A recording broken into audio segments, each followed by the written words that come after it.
We take a trip back into the 90s today on Breaking Geek Radio, the podcast. And I just... Hello, and welcome to Breaking Geek Radio, the podcast, the premier flagship and international podcast of LRM Online, where Jammer just steps all over my intro. I'm your host, Brandon Jones, and we're here to talk about, as he said, Demolition Man. We're going to find out what the fuck his boggle is as we talk about this film. We're also going to have a conversation. We're talking about SAG-AFTRA, right? You didn't say that. A little bit of a SAG-AFTRA. A little bit of SAG, a little bit of AFTRA. Or SAD-AFTRA. A little bit of ACTRA. SAD-AFTRA. There you go. That's a good one because they haven't made a deal yet. I keep forgetting that we're still having a strike right now because the writer strike has been solved. So in my mind, all's good. But no, that's not the case. We got very movies selfish like of you as a writer. It's very selfish. It's very selfish of me as a writer who is actually not, invested in it because he's not actually a member of the WGA, so it really doesn't affect me. It really doesn't matter in terms of like the one versus the other. But anyways, SAG-AFTRA, we're approaching day 100, so we'll talk a little bit about that. But first, Jonesy, I know you wanted us to talk about Demolition Man, which is approached its 30th anniversary. You're almost there. Jesus. 30th anniversary here on planet Earth. And it's not that I wanted to. The internet demanded it just based on the fact that it reaches it. Yeah, of course. You don't sound particularly impressed with this film. Okay. Well, we'll see. We'll see. All right. So this film has a Rotten Tomatoes score of 62% from the critics. I don't know what it has from the audience. It's got a 66%, so slightly better.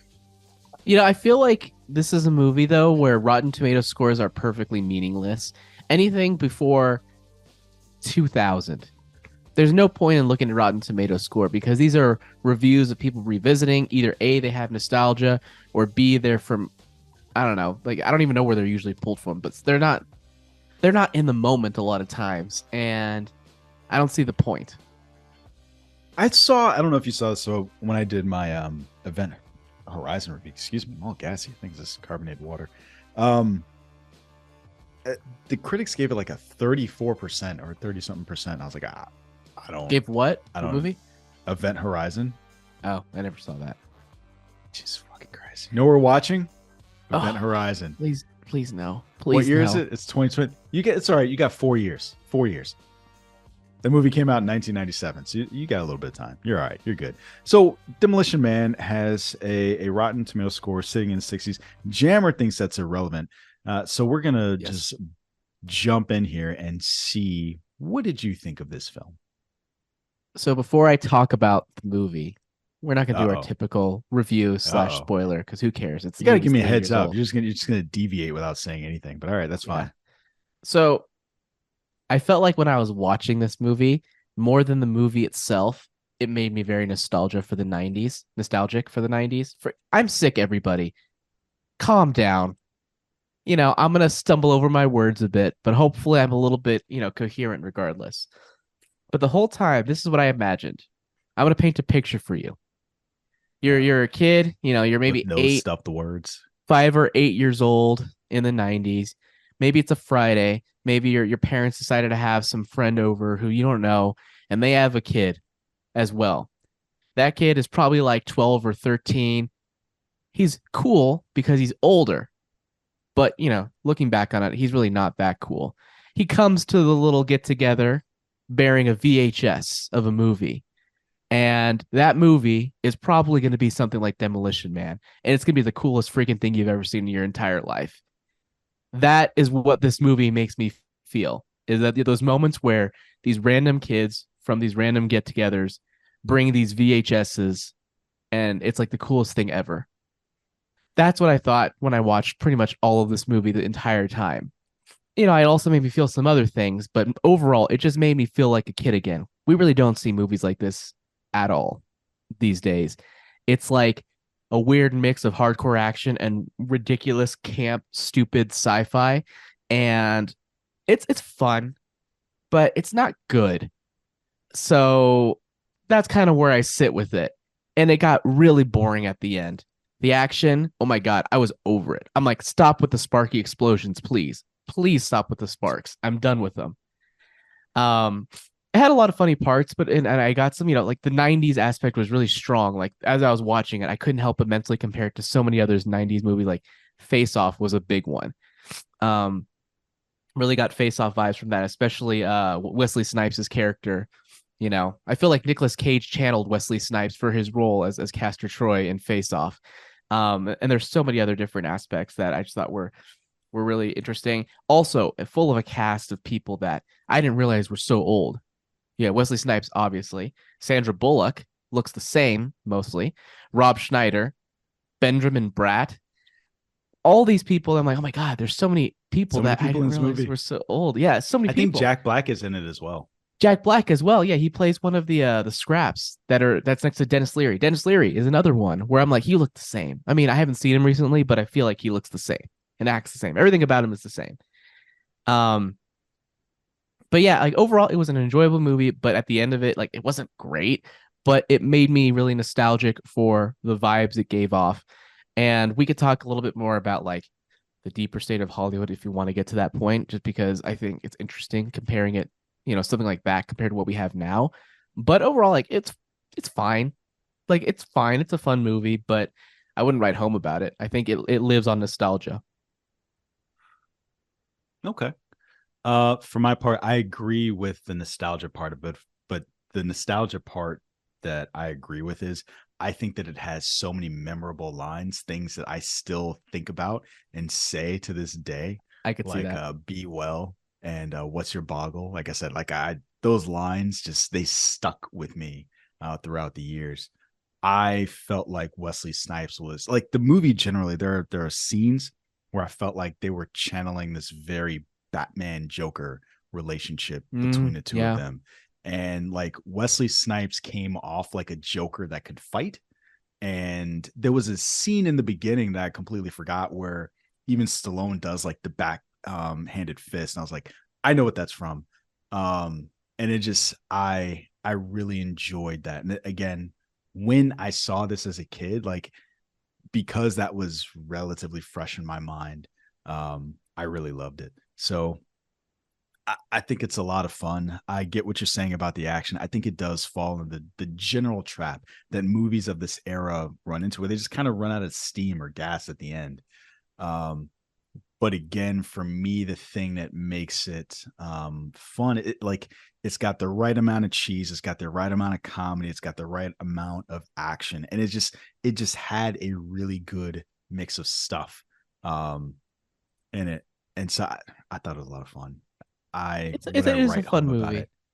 Yeah, it is a fun movie. Would I write home about it? I write home about it only from the perspective of like, this is a movie I enjoyed when I was a kid, and watching it, I was laughing pretty hard even as an adult at some of the stuff. So yeah, I mean, one thing I thought was interesting, I wanted to look up because it doesn't look like a cheap movie. So I'm gonna do the stupid thing. I'm gonna talk about kind of like, this is a movie that would never get made today for many different reasons. Is it an original movie? Is it based on anything, you mean? Yeah. No. Like that's weird. Film that's weird, right? To have a movie that's this expensive, that spends so much money on, that's original. Because like I looked up the budget. The budget 45 to 77 million back then. I looked it up. Today that'd be equivalent of 95 to 165 million dollars. That's a Marvel movie budget. Mostly. And it made 159. Yeah, it made, it made, well, I don't know how much. So it's all domestic. So I don't know what the math is back then in terms of profitability. It sounds like it could have been profitable. I'm not sure. Yes, but it's considered a successful film. Okay. My point is the fact that they spent so much money on something that was just like, we just have a movie star. We just have Sylvester Stallone, and then Wesley. I don't know what Wesley Snipes' star power was back then, what he'd done up to that point. But it was 93 big at that point. Okay. So yeah, they had, I guess, a couple of stars that they can bank on, but that was pretty much it, and a weird, ridiculous premise that I'm sure they drove home in the trailers. But yeah, this is something that just would not get made ever today. And I'm like, kind of makes me nostalgic for those times where you'd see a trailer for a movie and be like, oh, what is this weird, expensive thing that is something that I've never seen or don't know anything about before? yeah, like the nostalgia for me was just on so many levels, in addition to the vibes I got from the movie, and just the fact that something like this couldn't work in today's market, Yeah, which is I disappointing. there was the video that you sent us that talked about the death of Hollywood, right? Oh yeah, so that was Um, Patrick H. Willems, which is okay, very long, but mostly great. And I think you're I right watched it in the all. criticisms that you had about it, though, where he talks about how the quote unquote formula for success in blockbusters is like fading or failing today. But you're like, no, it's also because the movies just aren't good. If the movies Yeah, were good, it would probably be working. I don't know. It's hard to say because yeah. they're I not think all right the now. examples he chose had like very significant flaws. But I brought that up to say, uh, to your point, this is a film that's just wholly relied on the fact that Stallone and Bullock, and she's like, I think this is right before Speed, so she's not even quite Yeah, like there's no way met this is not Speed. pre-speed. The speed is Yeah, 95, I think. right. So like I think that it's kind of great that you're catching. So Stallone is at his peak or towards his peak. I don't even know what would you consider Stallone's peak? I don't know. Like he's just been around forever. He's just Um, eternally relevant, to be honest. Ever since Rocky, yeah, he's been eternally relevant. But I would say like I what you consider Stallone to be would be a mix of late 80s to mid 90s. yeah. So definitely him at his peak. Blade was 98. So you've got Wesley Snipes like moving into that space, and then Sandra Speed was Bullock, who, 94, like by you the said, way. so right before that. So like Yeah. to catch that wave of people, it's pretty great. And so I really like this film. Um, can we talk about like part of the plot? Like I thought Cocteau's idea was horrific. Like Which part of it? fact, the fact that he was gonna unleash Wesley Snipes to get rid of Friendly, did he like as far as I could tell, Edgar Friendly wasn't killing anyone. He was Yeah. just like He graffitiing was just stuff a and stealing wrench. food. So he's like, I'm gonna unleash this guy who is like a Crazy. hardcore killer, make him stronger, better, and then unleash him on all of these people. And then what? What was your plan to contain him? He's not a smart villain. This is not a smart movie. I'm gonna throw that out there right now. This movie is not very smart. I like to always something this is a weird thing to do. Uh I like to sometimes imagine looking at a screenplay page and the final page and just imagine what the final line would be. And I think the final line of this movie would be really funny to see on the page. He says, "How's that damn three eggshell or three seashell thing work?" That's the last line of the movie. Just imagine that being the last line in a screenplay and just being like, "Well, that's interesting. That's It is interesting. But the crazy thing is people still talk about that. People still talk about the three seashells. Do you really yeah. like have you seen that before you saw this movie? So just Mm-mm. I don't know if you said this at the beginning. You hadn't seen this movie before we decided we were going to review it. Yeah. Like, had you heard that before? Do you No. recall ever seeing that? So, Nope. Kyle, you've seen this movie before, right? Long time ago. It's been a while. But you see the three seashell thing come up from time to time where people bring it up. Yeah, I can remember where people have brought it up. I cannot remember like examples of that right now though. I can't like Yeah, pick out a no. spot, but it's one of those things that's like, oh yeah, I remember that. Yeah, people still want to know. Like, I find that to be amazing that this one random mystery from a movie 30 years ago just comes up. Like I saw, okay, here's an example. Here was an example one I thought was good. So 3 years ago, during the height of COVID, people were like, I don't understand how people are running out of toilet paper. Don't they know how the three seashells work? And I was like, that's good. I like that. That's That is good. good.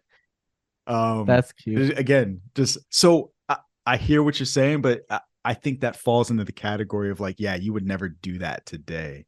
Um, but yeah, it was a lot Well, of fun. I'm not sure you wouldn't do it today. I think what it is it was just it's just funny to me. Like to me, I look at that, I'm like, that's how you're ending the movie on a really bad joke.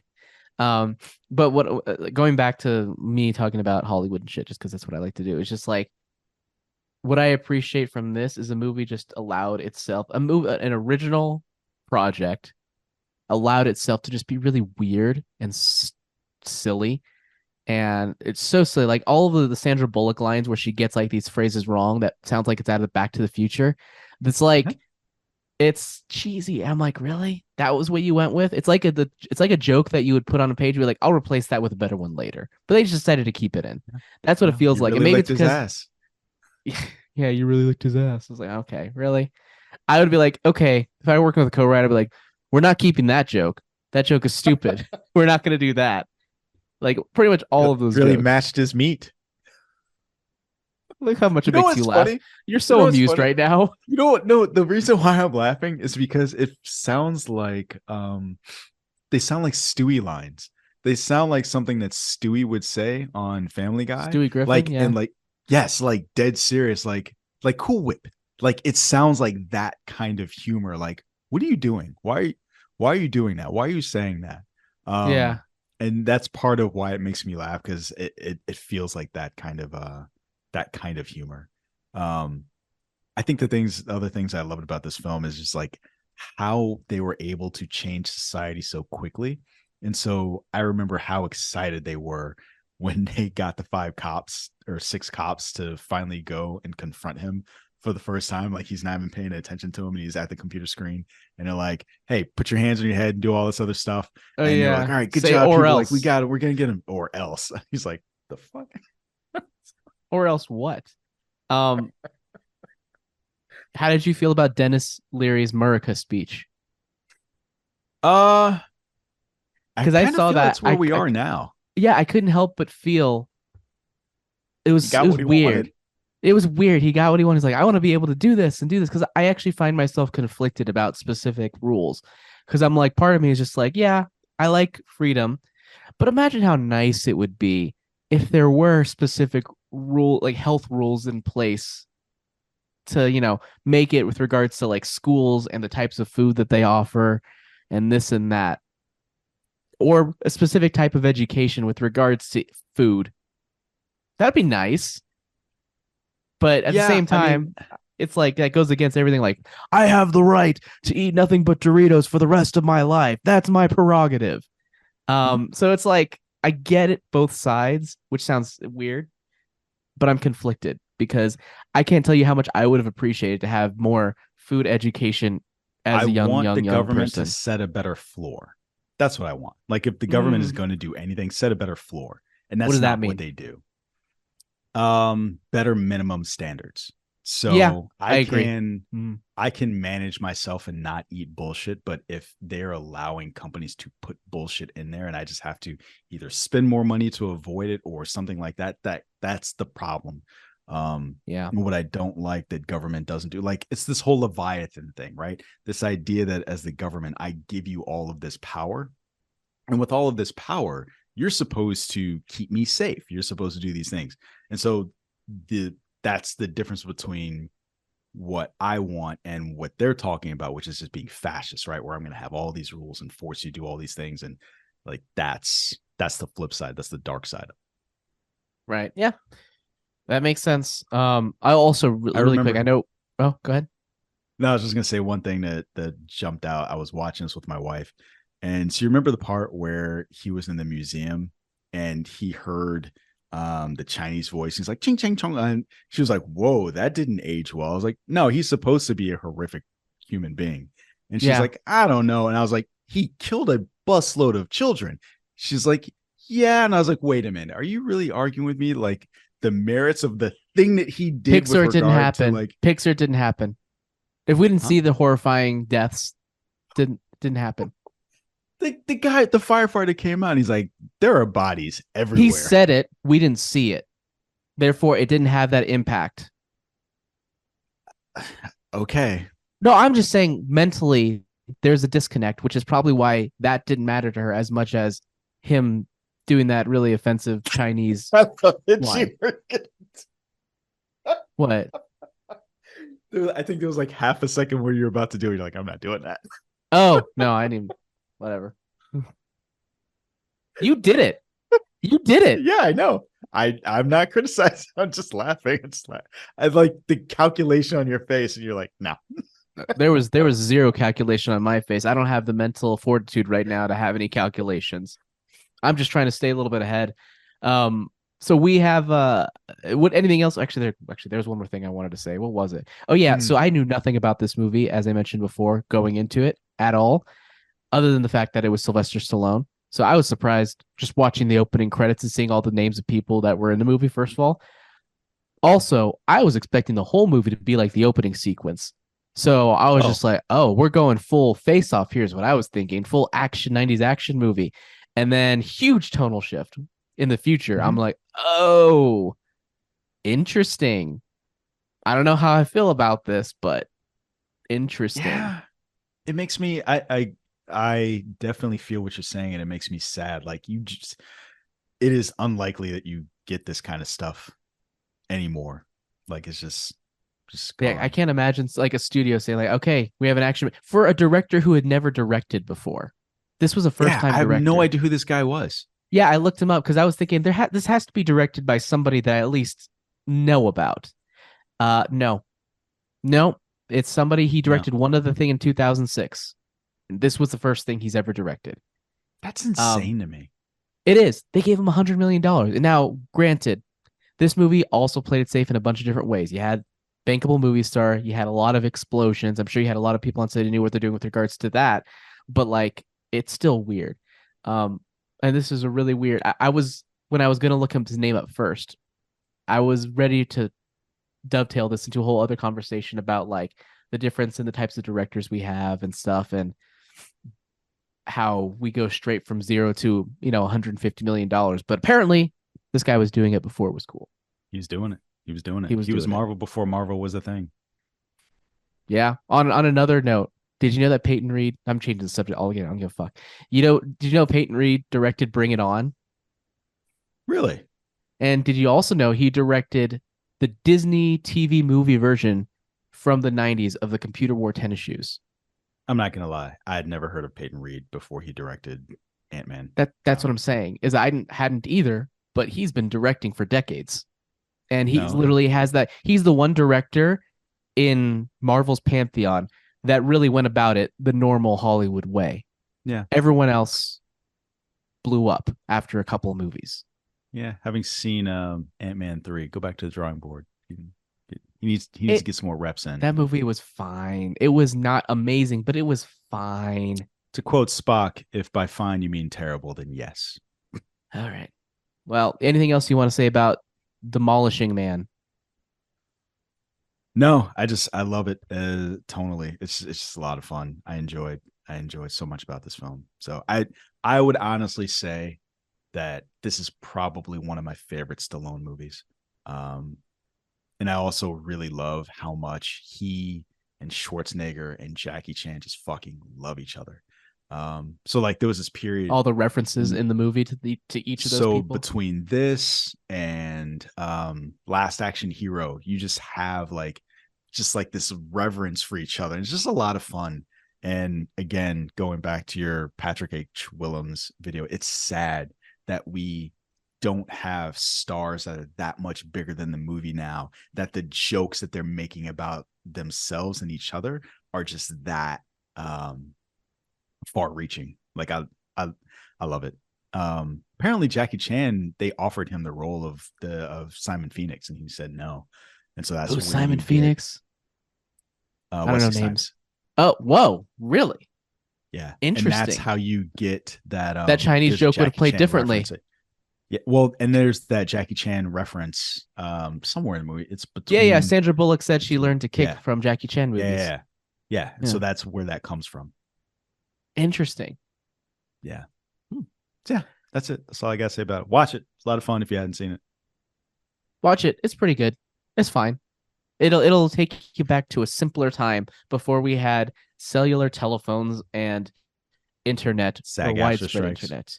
Before SAG-AFTRA strikes, when actors just did what they were told, like they were supposed to. Anyway, speaking of SAG-AFTRA strikes, let's talk about the SAG-AFTRA strike. We are approaching day 100 of the SAG-AFTRA strike. It's as of this recording, we're on day 98. So I'm sure when some of you listen to this, it'll probably be day 99 or 100. So we're already there. And as it said in one of the articles that I read, and I don't remember if it's any of the articles that I sent you, Kyle, but It is an anniversary that nobody wanted. Kyle, it's not a big deal. That's the it's one not you a sent. big That's deal. the one you sent. Okay. That is the one you sent. It's not an anniversary that anybody wanted. Obviously people want this to be resolved. And you know what? You know who apparently wants this to be resolved? A bunch of A-list actors. They wanna go in, sweeten the pot, and essentially what they brought to the table was $150 million proposal to SAG-AFTRA to help end the strike. That would help, I guess. Essentially, they're paying more dues that could help with everything. And I feel like you and I are in agreement. This does not solve the problem. This does not really fix any of the things, because I don't think what they just want is more money. It's protections against AI, among other things. And at the end of the day, $150 million, while a lot of money, is not going to fill the coffers as much as they need long term. It's like a Band-Aid. I don't know. What are your overall thoughts on that, Kyle? Jonesy. Sorry, I was looking at Kyle. So the first thing is I was confused, right? So that quote that you said when they were like, this is an anniversary that nobody wanted. The strike has been going on 100 days, and anniversary is a yearly event. And my God. Oh my God. Oh, you must have been so confused. How did you continue reading the article, Jonesy? I really had to go back a couple of times. Wait a minute, Mr. Entropy from fucking That's what it said in the article. I know, but I'm saying they used the word incorrectly. And they you're did. Like, oh my God. Yeah, and I'm saying that you're the guy from You're right. They should have used Kill Bill. Milestone. Mr. Kill Bill, like, oh, I hate when he used that word. They should have used Milestone. Yes. Anyway. Yeah, I think it's sad. It sucks that the writers are getting back to work without any actors to act in the thing. And selfishly, all I keep thinking about are the deadlines that are just going to be slipping for the things that I want. I hear Deadpool 3 is basically officially delayed, or it's reportedly delayed. No, my point is it's affecting release dates now officially. It's happening. That's fine. But what I found pretty interesting was like the sticking point, right? The sticking point that seemed to get them to walk away. What was it? It was it just jumped out of my head. Yeah, what caused the studios to walk away? Oh, it was the money that streamers were going to be expected to pay. Right. They wanted them to pay per subscriber. And right. I think they were talking about $800 million is what they would also end up having to pay, which is just not tenable. So I know that just makes Kyle happy because it just proves how right he is about the. Is it not tenable though? Is it not tenable though? It's not, dude. Disney Plus lost $500 million in direct to service. Freaking. And you're gonna tell me Disney doesn't have any money? Dude, no, it's not that they don't have any money, but what they cannot do is continue to operate at a loss like this. And what they're I get that. Like the bigger problem is kind of what Matt Damon talked about when he was on Hot Ones, right? It was the fact that you had the DVD, like you knew you had this guaranteed physical, this income from this physical thing that was coming in. So guaranteed the fact that we just have Best Buy saying like, hey, we're done with physical media. We're not selling any more DVDs or Blu-rays or anything anymore. You're segueing into another news article that we didn't even talk about. Best Buy no longer selling media, physical media next year. I'm just tying it all together. And PC Master Race. To have Best Buy not doing this anymore, and the price of streaming going up and up and up. I think Netflix just announced another price hike. I think if you want to watch 4K content, it's going to be so it's funny. 4K content will now cost you $24. And so between all of those things, what you see is that just streaming in and of itself, you will never make up enough money. And again, bringing in the video that you shared, the Patrick H. Willems one, because I think he even pointed this out. You will never get enough subscribers to make up the amount of money that you're spending on these movies. And so that's kind of what I mean when I say it's not tenable, especially if then you're going to go back in and say like, hey, not only are you operating at a loss to make these films, now you have to also pay $800 million just to make it fair for these actors. And so something's got to give. Here's my rebuttal against that. No, I agree. Let's hear it. But there are two things. As this happens, CEO salaries continue to go up as all this happens. When you have a CEO salaries continue to go up, it is not the actors or the writer's responsibility to figure out how to make things profitable. But even the if CEOs need to the CEOs need to figure it's their obligation to figure that shit out. I don't disagree. I don't disagree with that. Yeah, Sorry. I don't disagree that the compensation is out of control. That said, I don't know that you would scrape enough money out of that to make up for the thing that we're talking about. Not at all. But they make enough money to figure out a tenable solution. Sure. Yeah, I don't disagree. So I think that there's a compromise somewhere in there. It's not $800 million. And so maybe they would come off of that dollar amount if the CEO said, like, okay, we will take down our compensation.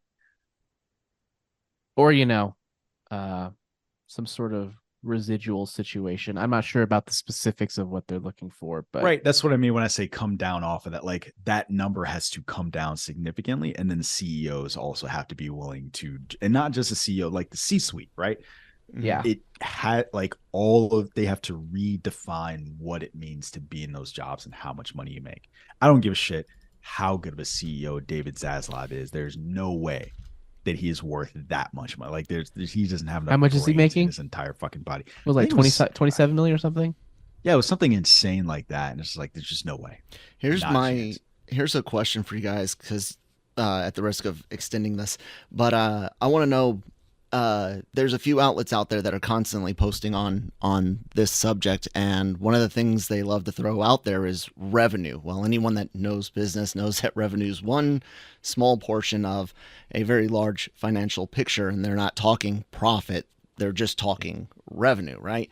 What if the streaming service loses money and you've got this residuals deal? Residuals on what at that point? The streaming service, the actual service. They need to figure that shit out. Yeah, not the umbrella company, not the umbrella company of Disney making a profit, but their streaming service lost money. So should people get residuals on that? And then let's say you get this great residuals contract. Well, anytime something doesn't perform well, they just pull it. Do you lose your residuals because your project is pulled? Like, the whole can of worms of streaming and actors in this day and age is a lot more complex than a lot of people either A, realize, or B, want it to be. Yeah, what do you think about that, Jonesy? You seem to be thinking. Well, as far as the residuals, you can't, how much is 100% of nothing? Residuals come from some form of it being screened or shown or something like that, the number of clicks or some views. Performance metric. So from that perspective, I would say no. As an actor, as a director, as a writer, you got compensated, you got paid for your work on that film. Now, what I do think sucks, and I'm thinking specifically of something like Batgirl. The folks that worked on that don't have the opportunity to have their work showcased. The actual loss for them isn't necessarily the residuals. It's the folks who, like, the lead actress's name jumps out of my head at the moment, but the Leslie only thing Jones. notable, Leslie Grace, not Jones. Grace. Sorry, thank you. Definitely not Leslie Jones. We just mentioned Ghostbusters 2016, and the Leslie name was like combined. What jumps out to me about her specific situation is the only thing she had done up until this point of note in my mind was In the Heights, and I haven't seen her really do anything since. So let's say that was a good or successful or better, that, like, was it worse than The Flash? Like, I don't know. But I think that that's probably the worst thing that's going to happen to them, or folks like them. And the directors, I'd never heard of them before Bad Boys 3. And so, again, I was excited to see that movie based on their work. So as a viewer, the loss there isn't necessarily, the residuals. It's the opportunity to see their work from their perspective. This speaks to a bigger issue, though. So, and this is going back to Matt Damon. I don't even know if it was Matt Damon or Ben Affleck, but one of those two. They talked about one of the big protections, or I don't know if they talked specifically about the protections, but it's related to that. About AI, or the body scans of actors. Essentially, being an extra or I guess a background actor, as it were, allowed them to pay the bills as they grew into the role. And as Hollywood is developing, these opportunities, including residuals, including background extra work, background actor work, is making it harder and harder for actors, small-time actors, most actors, to make a living as they're building their portfolio. And that's the same thing with what the writers were fighting for. Normally, by normally I mean back in the 90s and 2000s, there was like a trajectory for a writer's career. You were like this writer, and then you were a staff writer, then you were this writer, then you basically would go to set and learn things and become this, and then maybe become a showrunner. You're able to make a career out of it, and those opportunities are being pulled away in the name of profitability, and it's really screwing over the future of the industry. The actors are facing similar things here. There's opportunities to make a little buck, because I know you're talking about like, you were paid for your work, but you weren't paid much for your work, and it's not frequent enough to actually build a solid foundation of actors in the future. So it's going to be harder in the future to really have good, solidly proved talent, because you aren't allowing people other than rich people and nepo babies to actually make a living being an actor. Whoa. Gwyneth Paltrow said that's a derogatory term. Oh, my bad. Sorry, Gwyneth. Sorry, Gwynny. And Apple. You have to apologize to Apple as well. Sorry, Tim Apple. Who's Apple? No. Apple, Gwyneth Paltrow's daughter, not Tim Apple. And not Steve Apple. Daughter Gotcha. Apple. Sorry, daughter Apple. Apple Nepo Paltrow. I'm sorry, Nepo not Apple. Nepo Apple. Not Napple? Yeah, it's confusing. Yeah, it is confusing. Sorry. It's hard to stay woke these days. It is. Anyways, any thoughts on that? I think we lost the thread there. AI bad. It's funny you say that. I don't think AI bad. Hold on. I'm not saying AI bad. Joking. No. I know. I need to make sure that context is clear. I am conflicted also about AI, because there's a lot of opportunity there, but there's also legit theft happening. So, yeah. I think it's going to balance it out. It will balance itself out at some point. Even between the actors and the writers and the studios, I think as long as people are fighting, it will find a way to balance out. At least that's what I'm hoping. That's an ideal situation. It is. Who knows? We could end up in a Demolition Man future where we can't do anything. I'm okay without getting fined. I'm okay with that. I did see a funny video where it was like a sports movie, like a teen sports movie, and people were playing basketball, and they switched over to the audience. And to your point about background actors, like I would say at least a third to half were like PlayStation 3 graphics. Guys, PlayStation 2 graphics. It was terrifying. I'll give it a 3. You'll give it a 3. Okay. The anti-aliasing wasn't as bad on. Yeah, so I would say it's 3. It looked like a Disney Channel original movie. I don't know, but yeah. You said most of it was like just CG characters. They're just like, all right, we're just gonna throw them in there. Who cares? I'm like, you're just willing to do that. That's the most dangerous thing. We're just like, I don't go. Just good enough for who it's for. Good enough for who it's for. Do you guys remember that awful tweens? Remember the awful movie Final Fantasy Spirits Within?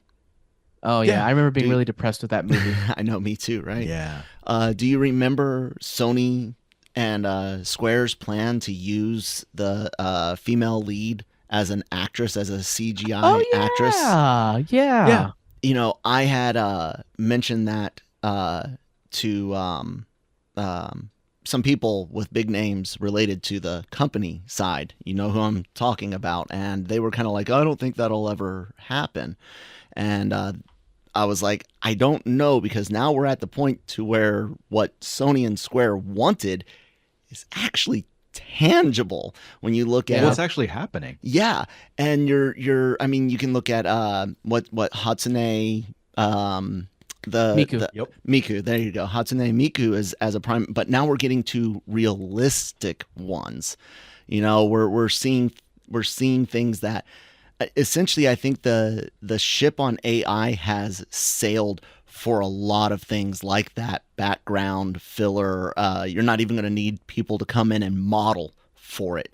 And even if you AI most of it and then use a regular artist to go in and make it unique, that ship has sailed, man. I don't know what you can do to like stop that, if anything at all. Scraping. So you can stop at scraping. You can stop that. There are some outlets that have already, at least in the news space or in the just the web search, that's limited those the ability for AI to scrape their sites and gather information from them. So, but at the same time, how many people walking on the street right now would take, say, $100 to have their face scanned for use? Like, they know that, hey, your face will be used in a data set to help create background characters. How many people would take $100? People were giving their shit away to China for free. Well, Make me look old. Make me look old. Absolutely. So and it's like, we give that information. You might not even have to mess with the actors to get it. This was the entire plot of Charlie's Angels 1 or 2, right? Where they're like, oh, they're going to have information on all of us and we have to stop them. It's like, no. You just give that stuff away for free now. So, I think you're right. The ship has sailed in a lot of respects. There are things that we can do about it, but at least one of the big problems I see in the United States, there's not the will to regulate it at all. Like, people talk about it, people say it. I guarantee the EU will have regulations and laws on this stuff before the United States. Because they don't have freedom, Jonesy.